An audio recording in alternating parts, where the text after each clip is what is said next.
ആദ്യം ഇവൻ ഈ സ്റ്റേഷനിൽ നിന്ന് പുറത്താക്കണം. ഇതുപോലെ അധികാരത്തിലുള്ളവന്മാർ മര്യാദയ്ക്ക് ഇരിക്കാത്തതുകൊണ്ടല്ലേ പണമെറിഞ്ഞ ആളുകൾ കളിക്കുന്നത്. ഇവന്മാർ ഈ നാട് നശിപ്പിക്കും.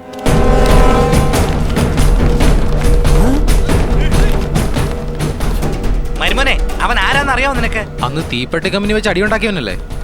അതുപോലെ തന്നെ ആരോടെങ്കിലും സംസാരിച്ചു കാണും. ഒരു കുഴപ്പമില്ല, വാങ്ങിക്കോട്ടെ. എടാ മരുമോനെ, എന്തെങ്കിലും ഒന്ന് പറഞ്ഞ അവനെ രക്ഷിക്കേ. നീ ഇവിടെ ഉള്ളപ്പോ ഇങ്ങനെയൊക്കെ സംഭവിക്കാമോ? ഒന്ന് വെറുതെ ഇരിക്കാം അമ്മാവ. ഇതുപോലത്തെ പ്രശ്നത്തിന് പോയാൽ ഞാനും ഭാര്യയും തല്ലുണ്ടാക്കുന്നത്. ഇതിന്റെയൊക്കെ പുറകെ പോയിട്ട് ഒരു കാര്യമില്ല. കെട്ടുകള് കൈ വന്നപ്പോ നാട്ടുകാരെല്ലാം നീ മറന്നു അല്ലേ? എന്താ ഞാൻ മാത്രമാണ് ഇവരെ രക്ഷിക്കേണ്ടത്? അമ്മാവൻ ചെല്ല്. എന്നെ കൊണ്ട് എങ്ങനെ സാധിക്കുമെന്നായി പറയുന്നേ? സാധിക്കും. എന്താ സാധിക്കാത്തത്? അമ്മാവന്റെ ഉള്ളിൽ ഒരു നായകൻ ഒളിഞ്ഞിരിപ്പുണ്ട്. സാധാരണ നായകനല്ല, ജനങ്ങളുടെ നായകൻ. എന്താണ് ഈ പറയുന്നത്?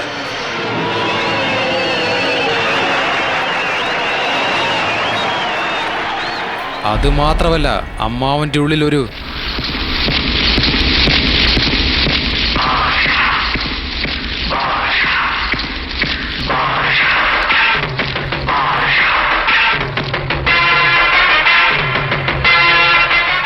മരുമോനെ, പൊക്കി വിടെ. പൊക്കിയല്ല, പറത്തി വിടും.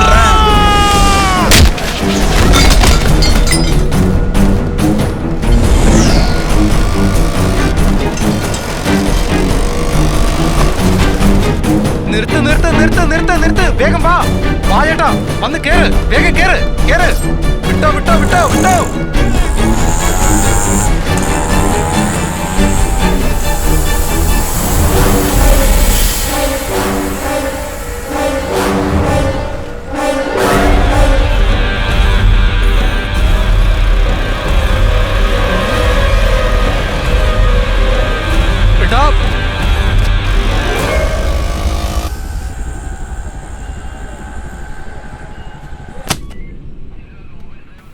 എടാ എന്താ ഇത്? 5000 കൊണ്ടുവരാൻ പറഞ്ഞ 10000 കൊണ്ടുവന്നിരിക്കുന്നു. ദേ നോക്ക് സാറേ, എന്നെ എൻ്റെ അമ്മാവനെ ബസ് സ്റ്റാൻഡിൽ കൂടെ ഓടിച്ചിട്ടാ വെട്ടിയത് അവന്മാര്. സാക്ഷി ഈ കരിക്കടക്കാരനാ. ഇനിയെങ്കിലും കേസ് എഴുതു സാറേ. കാശ് കണ്ടല്ലോ, ഇനി കേസ് എടുക്കാതിരിക്കാൻ പറ്റുമോ? എന്നാലും ഈ ഭൈരവന്റെ കുറച്ച് കാശ് വാങ്ങിച്ചിട്ടുണ്ട്. അദ്ദേഹത്തിനോട് ഫോൺ വിളിച്ച് ചോദിക്കാം അല്ലേ? അതെ, വിശ്വാസം അതല്ലേ എല്ലാം. അപ്പൊ നീ കൊന്നില്ല, പേടിച്ചോടി വന്നു അല്ലേ? കടിക്കാൻ പറഞ്ഞ കടിച്ച് മാംസം എടുത്തോണ്ട് വരണം. അവനാണ് ചോര കണ്ടെന്നും പറഞ്ഞു വന്നിരിക്കുന്നു. ഫോൺ എടുക്കടാ. ഇവനൊരു ആർത്തി പണ്ടാരമാണല്ലോ. ഇവനെന്തിനാ ഫോൺ ചെയ്യുന്നത്? നിന്നെ പറയടോ പോലീസേ. ഒന്നുമില്ല ചേട്ടാ, കൊമ്പനെ അവന്റെ അമ്മാവനെയും കൊളത്തൂർ ബസ് സ്റ്റാൻഡ് വെച്ച് വെട്ടാൻ വന്നിരിക്കുന്നു പറഞ്ഞ് കംപ്ലൈന്റ് തന്നു. കംപ്ലൈന്റ് സ്വീകരിക്കട്ടെ. എത്രയാ തന്നത്? വെറും 10000 രൂപ. ഈച്ച നിറഞ്ഞില്ലേലും ചായ കുടിക്കാനുള്ളതായല്ലോ. വാങ്ങിച്ചോ വാങ്ങിച്ചോ. ആ ശരിയെന്നാ. വളരെ നന്ദിയുണ്ട് ചേട്ടാ. കണ്ടില്ല കൊമ്പ, അദ്ദേഹത്തിന്റെ പേരിൽ അദ്ദേഹം തന്നെ പറഞ്ഞു കേസെടുത്തോളാൻ. 10000 തന്നെ ഉണ്ടോ? കൃത്യമായിട്ടുണ്ട് സാറേ. അങ്ങനെയാണോ? എന്നാലും എണ്ണിയേക്കാം. നിന്നെ ഒന്നും വിശ്വസിക്കാൻ പറ്റില്ല. 3 4 5 6.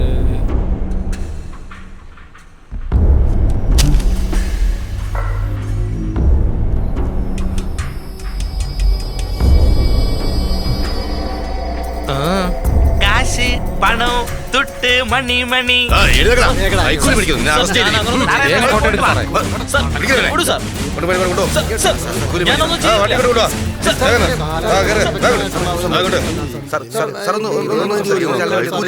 എന്റെ പേര് കൊമ്പനെന്നാണ്. എന്റെ തൊഴിലെന്താന്ന് വെച്ചാ ആടിനെ വെട്ടുന്നതാണ്. എന്നെയും ദേ ഈ നിൽക്കുന്ന എന്റെ അമ്മാവനെയും വേറെ കരയിലുള്ള ഗുണ്ടകൾ ഞങ്ങളെ കൊല്ലാൻ ശ്രമിച്ചു. ആ പ്രശ്നത്തിനെതിരെ പരാതി നൽകാനായിട്ടാണ് ഞങ്ങൾ പോലീസ് സ്റ്റേഷനിൽ എത്തിയത്. ബീറടിക്കുന്നവൻ ബീറടി, ചാരായം അടിക്കുന്നവൻ ചാരായം അടി.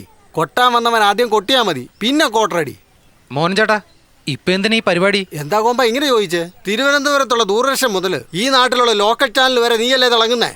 ഇൻസ്പെക്ടറിനെ പിടിച്ചു കൊടുത്തതിന് ഇന്റർവ്യൂ കൊടുത്തില്ലേ? അതിന് തന്നെ ഈ ആഘോഷം. അടിക്കടാ മേളം.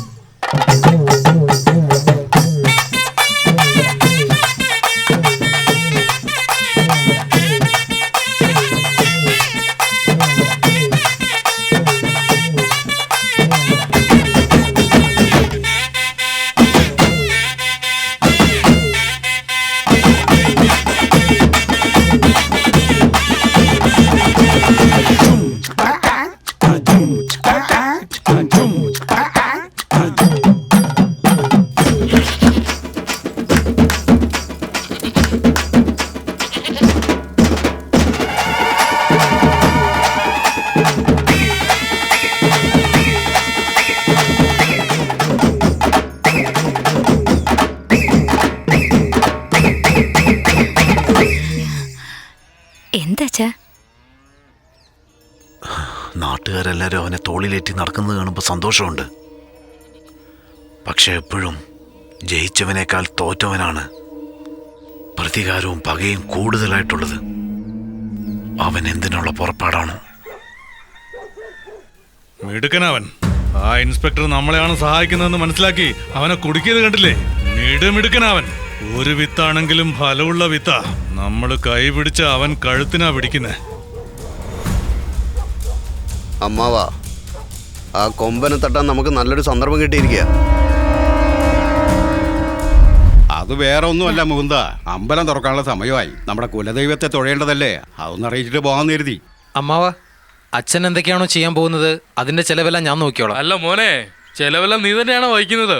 സ്വാമിയാകേണ്ടത് മുകുന്ദനല്ലേ? ഇനിയിപ്പോ നീയും ആകുമോ? അല്ല ഇവനെന്തെങ്കിലും നോക്കി പേടിപ്പിക്കുന്നത്.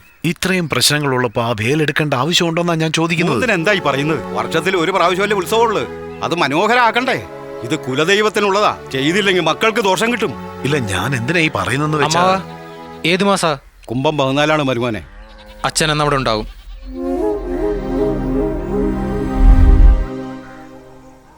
ഇത്തവണ അവനെ വെറുതെ വിട്ടാ പിന്നെ നമ്മളൊന്നും ജീവിച്ചിട്ട് ഒരു കാര്യമില്ല.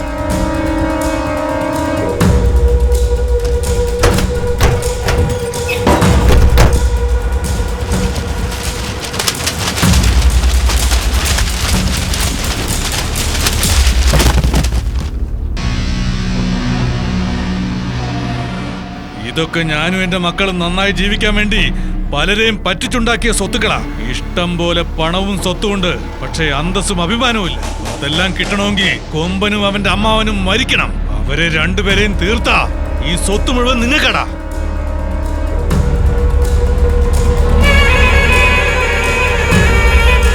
പടവും വാളും ഒക്കെ എടുക്കാൻ പോണോ? ചുമ്മാതെ ചൊറിയുന്ന ആൾക്കാരാ. ചാൻസ് കിട്ടിയാ വെറുതെ വിടുവോ? ആവശ്യമില്ലാതെ നമ്മൾ തന്നെ അവസരം ഉണ്ടാക്കി കൊടുക്കുക. വാടാ, വന്ന് വെട്ടിട്ട് പോകുന്നു പറഞ്ഞ. ഹോ, ഇതൊന്നും ശരിയാകില്ല എന്റെ കൊമ്പ. നമ്മൾ ഈ അമ്പലത്തിൽ പോകുന്നത്. എന്താണ് മണി നീ ഇങ്ങനെ സംസാരിക്കുന്നത്? അവന്മാര് വെട്ടുമെന്ന് പറഞ്ഞ് നമുക്ക് അമ്പലത്തിൽ പോകാതിരിക്കാൻ പറ്റുമോ? അതോ നമ്മൾ കാണാത്ത വെട്ടും കുത്തുമോ? ഞാൻ പറയുന്നത് കേട്ടോ മൂന്നാ, ജീവൻ പെട്ടിക്കകത്ത് മൂടി വെക്കാൻ പറ്റില്ല. നിന്റെ ജീവനായാലും എന്റെ ജീവനായാലും ശരി, അത് ഭൈരവന്റെ കയ്യിലല്ല, എല്ലാം ഭഗവാന്റെ കയ്യിലാ. അവന് പറ്റുന്ന പോലെ അവൻ ചെയ്യട്ടെ. ശരിയല്ലേ കൊമ്പ? അതെ, മോൻ എന്തിനാ വേണ്ടാത്ത വർത്താനൊക്കെ പറയാൻ നിൽക്കുന്നത്? അവനെന്താ 1-2 പേരെയാണോ തുണയ്ക്ക് വെച്ചിരിക്കുന്നത്? നാട്ടിലുള്ള സകല റൗഡികളും അവന്റെ കൂടെയാ. അത് മാത്രമല്ല, നമ്മുടെ കൊമ്പനെ വെട്ടാൻ അവൻ സ്വത്ത് മുഴുവൻ കൊടുത്തിരിക്കുക. സ്വത്ത് കിട്ടിയവര് വെറുതെ ഇരിക്കും തോന്നുന്നുണ്ടോ? അവരൊക്കെ ഭ്രാന്തെടുത്ത് നിൽക്കുക ഈ കൊമ്പനെ വെട്ടാൻ.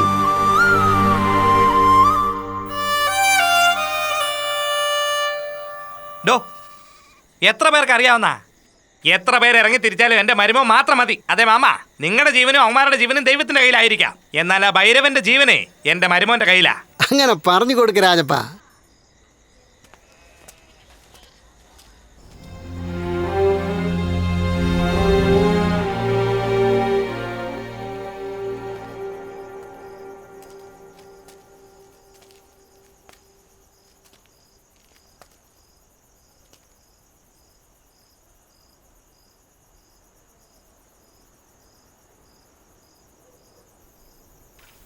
അച്ഛാ,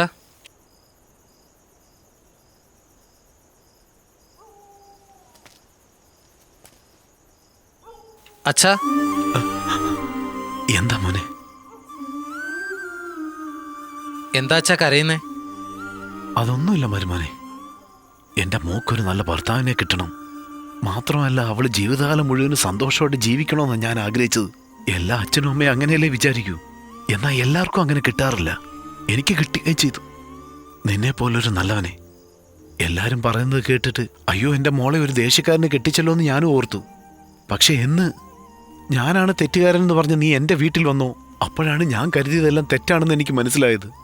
ഒരു മനുഷ്യൻ എന്ത് വേണമെങ്കിലും വിട്ടുകൊടുക്കും, പക്ഷെ ചെയ്ത തെറ്റ് ഓർത്ത് ആരും പശ്ചാത്തപിക്കാറില്ല. പക്ഷെ നീ അങ്ങനല്ല. നീ ഒരു നാണക്കേട് നോക്കിയില്ലല്ലോ മോനെ. എൻ്റെ മോക്ക് ഇങ്ങനൊരു ഭർത്താവിനെ ഈ ജന്മത്തിൽ മാത്രമല്ല 7 ജന്മത്തിലും കിട്ടില്ല.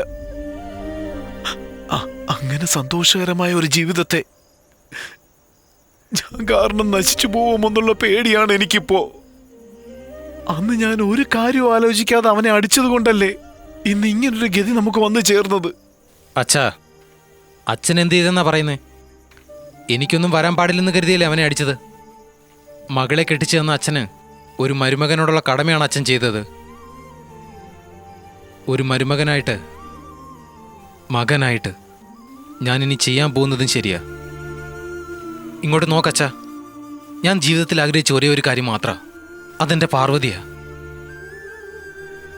അവള് തന്ന ബന്ധമായത്. ഓർമ്മ വെച്ച നാൾ മുതൽ ഞാൻ എൻ്റെ അമ്മയുടെ കൂടെ മാത്രമാണ് വളർന്നത്. എൻ്റെ അച്ഛൻ്റെ കൂടെ ജീവിച്ചിട്ടില്ല. ഇപ്പം ഈ അച്ഛൻ്റെ കൂടെ ജീവിക്കണമെന്ന് ആഗ്രഹിക്കുക. എന്നെ സംബന്ധിച്ചിടത്തോളം മകളെ കെട്ടിച്ചു കൊടുക്കുന്ന എല്ലാ അച്ഛന്മാരും മരുമക്കൾക്ക് അച്ഛനെ പോല. ആ അച്ഛൻ എന്തെങ്കിലും സംഭവിക്കാൻ ഞാൻ അനുവദിക്കില്ല. എന്റെ പൊന്നുമോനെ, നിന്നെ ഞാനൊരു മുരടനായി പറ്റുമല്ലോ എന്നോർത്ത് വേദനിക്കായിരുന്നടാ. ഇപ്പോഴാണ് മോനെ എനിക്ക് പരിപൂർണ തൃപ്തിയായത്. എടമോനെ കൊമ്പ, ഇതുവരെ പെറ്റ തള്ളയായിട്ട് നിന്നോട് ഞാൻ ഒന്നും ചോദിച്ചിട്ടില്ല. ഇപ്പൊ ഞാൻ ഒന്ന് ചോദിക്കുകയാണ്. നീ എന്ത് ചെയ്യും ഏത് ചെയ്യുന്നൊന്നും എനിക്കറിയണ്ട. നിന്റെ ഭാര്യയുടെ അച്ഛൻ മുകുന്ദന് ഒരു അപകടം സംഭവിക്കരുത്. എപ്പോഴും നല്ലവർക്ക് കാലമില്ല മോനെ. ദുഷ്ടന്മാരെ വെറുതെ വിടാൻ പാടില്ല. എടമോനെ, തെറ്റ് ചെയ്യുന്നവന്മാരെ വെറുതെ വിടരുത്.